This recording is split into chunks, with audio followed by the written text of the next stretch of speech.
Bismillah ya alhamdulillah wassalatu wassalamu ala rasulillah wa ala alihi wa sahbihi wa mawala amma ba'du.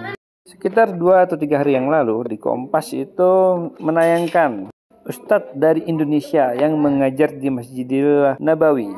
Ya, kebetulan ini musim haji sehingga hal ini menjadi sorotan. Beliau adalah Ustadz Ariful Bahri. Sekolah di Universitas Islam Madinah sejak S1 hingga S3 yang lulus 2023 tahun lalu. Tentu ini merupakan prestasi dan mengharumkan nama Indonesia. Kajian beliau didatangi oleh jemaah-jemaah dari Brunei, dari Malaysia, dan terkhusus dari jemaah Indonesia. Oke, yang kedua adalah dari Metro, berita 7 tahun yang lalu. Bagaimana yang bisa dilihat di layar, itu ditampilkan 3 Ustadz Indonesia yang bertausiah di Masjid Nabawi. Siapakah 3 Ustadz ini? Oke, yang pertama, beliau adalah Al-Mukarram Ustadz Firanda Andirja. Firanda awalnya menempuh pendidikan di jurusan kimia Universitas Gadjah Mada. Setelah setahun dia tertarik mendalami agama Islam dan masuk pesantren. Akhirnya tahun 2001, pria kelahiran Surabaya 1979 ini menempuh pendidikan S1 hingga S2 dan S3 di jurusan Akidah Fakultas Usuluddin Universitas Madinah. Firanda memang amat menonjol di antara mahasiswa Indonesia di Madinah. Tidak hanya belajar di kampus, tapi setiap hari ia mengikuti kajian agama Islam di Masjid Nabawi. Firanda dipilih melalui pemantauan para pengajar di Universitas Madinah serta sejumlah ulama terkemuka Madinah. Menurut Firanda, pihak kerajaan maupun masjid tidak menentukan batas yang kaku tentang apa yang boleh dan tidak boleh disampaikan dalam ceramah. Adapun syarat-syarat itu saya rasa tidak ada, cuma mungkin mereka mengatakan hindarkan pembicaraan-pembicaraan yang bisa menimbulkan keributan di masjid, ya. Itu mungkin agak dihindari seperti itu. Ya, itu kontroversial. Tapi tetap harus ada pengingkaran dengan cara yang baik. Kesalahan-kesalahan harus ditegur. Apa fungsinya kalau kita berdakwah kemudian kita tidak menegur kesalahan? Ya. Kita cuma menyampaikan yang cocok aja, terus kapan kita mau menegur kesalahan? Maka kita tetap harus menegur, tapi melihat ada batasan-batasan. Kalau sudah mulai timbul kegaduhan, maka kita berhenti. Ya, ada tahapan-tahapan yang harus kita perhatikan.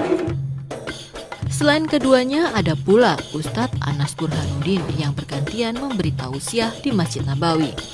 Adanya ceramah berbahasa Indonesia ini mendapat sambutan baik jemaah asal Indonesia. Abdullah Roy sudah sejak 3 tahun yang lalu rutin memberikan tausiah dalam bahasa Indonesia di Masjid Nabawi. Selain memberi tausiah, Roy kuliah S3 jurusan Akidah di Universitas Islam Madinah. Ceramah sudah mulai dilakukan sejak kurang lebih 3 tahun yang lalu atau 4 tahun yang lalu. Ya, saya bersama beberapa saudara dari kalangan mahasiswa sudah diberikan kehormatan untuk bisa mengajar di Masjid Nabawi. Seperti Roy, Ustadz Firanda Andirja juga sudah 3 tahun ini diberi kesempatan berceramah di Masjid Nabawi. Oke, telah kita saksikan bersama 4 Ustadz dari Indonesia yang bermanhaj salaf. Beliau semua adalah lulusan Universitas Islam Madinah. Barakallahu fikum. Dan alhamdulillah sekarang mereka sudah kembali ke Indonesia, ya, seperti Ustadz Firanda, Ustadz Abdullah Roy, Ustadz Anas, dan ikut menyebarkan dakwah sunnah, mengenalkan dakwah manhaj salaf kepada masyarakat Indonesia secara umum.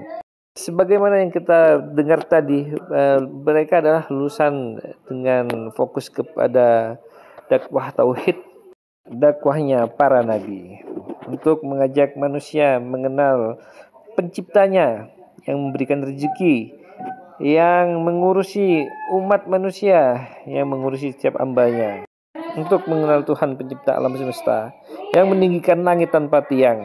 Semoga Allah menjaga mereka semua, melindungi mereka, memudahkan dakwah-dakwah mereka. Dakwah yang mentauhidkan Allah, mengenalkan pada manusia bahwa Allah adalah satu-satunya Tuhan yang tiada sekutu baginya. La ilaha illallah wahdahu la syarikalah. Okay, see you again next time. Barakallahu fikum. Wa iyyakum. Subhanakallahumma wa bihamdika asyhadu an la ilaha illa anta astaghfiruka wa atubu ilaik.